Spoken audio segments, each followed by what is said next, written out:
Drake did some things that I didn't expect today, but don't completely shock me about Drake. And here's what Drake did, in case you don't know. And he's getting dragged across the coals right now on social media. So if you don't know, you will know quite soon. Drake is suing Universal Music Group.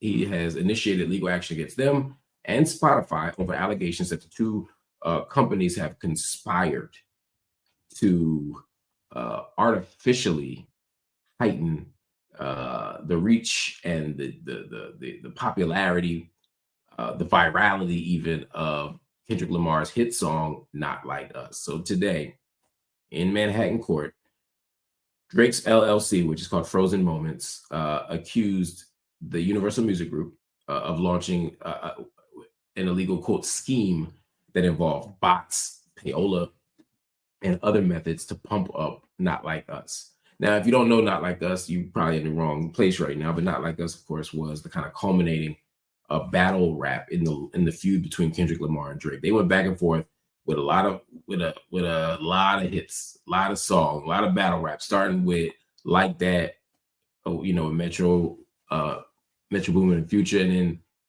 they went back and forth. Kendrick definitely got the best of them, but Not Like Us was a monster. Not Like Us is one of the biggest songs of the year, and probably, in my estimation, the biggest battle rap in the history of the genre, in the history of rap music. Shit, I just don't know of anybody who's had a bigger battle rap than that. But anyway, Not Like Us just absolutely dominated the charts. And Drake is saying, yeah, it's not just because the song is hot. In fact, it's not because the song is hot. It's because, according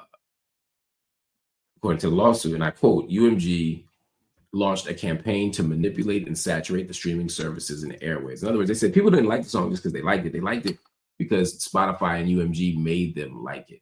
He said that UMG, I'm not laughing at it. I mean, I read the lawsuit, 17-page lawsuit. I read it. It's interesting. I need to read it again tonight more carefully, but I read the lawsuits. It was very easy, very quick, easy read. Drake's attorneys accused the Universal Music Group of engaging in RICO. Now, I know when you hear RICO, a lot of time you think of, maybe because of the Young Thug trial, you think of something different. But for a long time, people thought of like mobs, mafia, organized crime units, and that's effectively what RICO is. It's a criminal statute designed against organized crime, but organized crime doesn't have to be the mafia. I've seen it. Police departments have gotten charged with the RICO, et cetera, et cetera. But they also said that there are deceptive business practices that are happening and false advertising that are happening under New York state law. Those are crimes as well. Now, this is not where people thought things would go. Monday was not a lawsuit per se, according to what I'm hearing.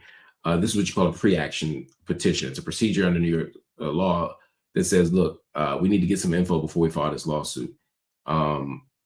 And everybody might not get targeted, but it seems that Spotify is less the victim here than UMG. In other words, Spotify's in the mix; they're implicated, but it seems like this is about Universal Music Group, and it kind of makes sense because Drake is part of Universal Music Group. So let's say it differently.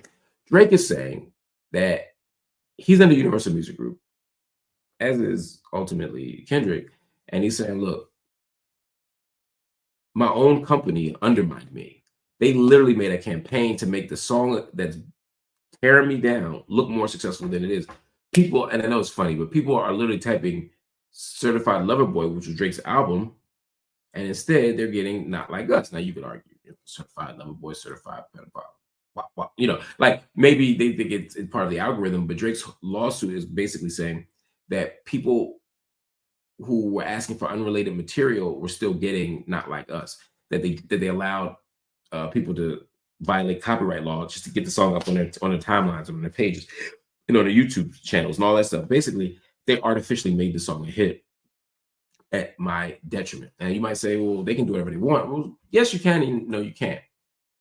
You can't pay radio stations to play music. Payola is a big scandal. It's been a big scandal in New York for a long time. In fact, before he turned into a weirdo, what was his name? Elliot Spitzer was all about fighting payola in New York. But there have been big controversy about payola, and especially in New York City. In fact, Universal Music Group, I believe, had a lawsuit or a big payout, something in like 2006. So there is a history of this happening. So Drake is saying, y'all are breaking the law to make me look bad. Y'all are undermining your fiduciary responsibility to me as your client, or as your artist rather, to do this to me, right? Like, this is bad. And of course, Drake feels like this is all what do you call it? Not defamatory. Oh, defamatory. Yes, he's saying that that this is a defamation of his character, because the whole world thinks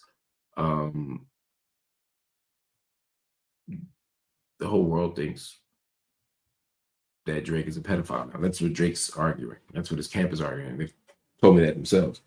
And I get it. If you're Drake and you're not a pedophile, and this lyrics got everybody calling you that, that could be problematic, right? In fact, in the lawsuit, it says, quote, online sources reported that when users asked Siri to play the album Certified Lover Boy by Drake, Siri is Apple Music now, Siri instead played Not Like Us, which contains the lyrics Certified Pedophile, an allegation against Drake. So again, the idea here is that the music industry and the tech companies, all this shit is conspiring to make Drake look bad. Now, seems far-fetched.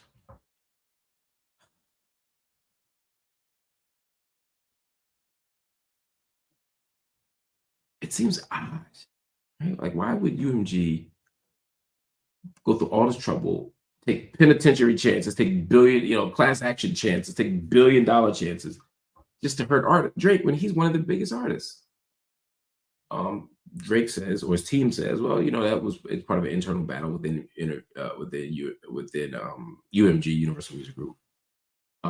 And there are parts of Universal that are rooting for one squad versus another. They represent their own interests, and they're going to destroy anybody, even internally, in order for their division to do well, for their division to be good. So like Interscope, it's got its own thing going on, which is going to be different than what's happening over at OVO or whatever.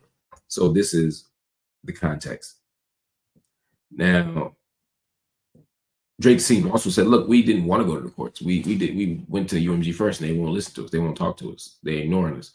UMG says it's not true. They also deny everything. Universal Music Group basically said, this shit sounds crazy, and we ain't do it, and we're not going to do anything about it because there's nothing we can do about it, right? That we wouldn't do such unethical and irrational behavior. I'll tell you this.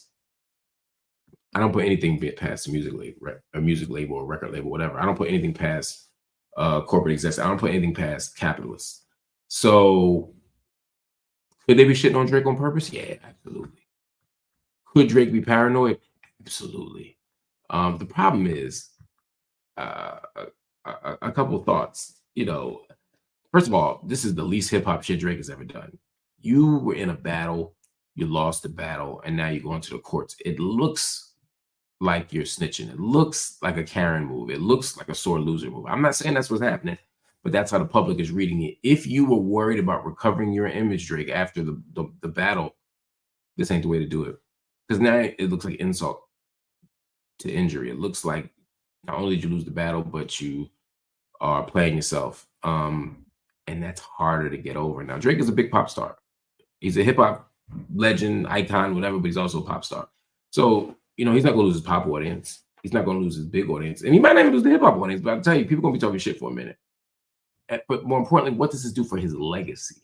How does he want to be remembered in hip hop? What's the stamp he wants to leave on the culture? This ain't it, bro. This is not it. Now, if you're Drake, you might say, well, look, they shitted on me. They cost me X number of dollars, and I can't afford to take that L. The fans will come and go, but I need my bread. Drake's will be a billionaire at some point, sooner than later. I don't think he actually needs the bread, and I think this is a corny. I just don't see Jay-Z doing this. I'm sorry. I don't see Jay-Z doing this. And that's kind of my measure of what it means to be cool and what it means to be a hip-hop legend, hip-hop boss. Nas wouldn't do this. My standard. Neither of my goats would do that. Black Thought wouldn't do that. I don't think Kendrick would do that. I don't think Andre would do that. I don't think Jadakiss would do that. I don't think Rakim would do that. I'm just saying, whoever, I don't think Ice Cube would do, all I'm saying is that he's doing some shit that seems completely outside the reach and grammar of hip hop. Now, you might argue that's why Drake is winning, because he knows how to do shit different. He's doing this like business and not like some street shit. Maybe. I don't know the merits of the case. I can't speak to the merits of the case. What I know for certain is that this is a terrible look, and that Drake is going to be clowned for a very, very, very long time for this choice. So we'll see what happens, but it just looks like he lost the battle and he called the cops. I know it's not what happened, but that's damn sure how it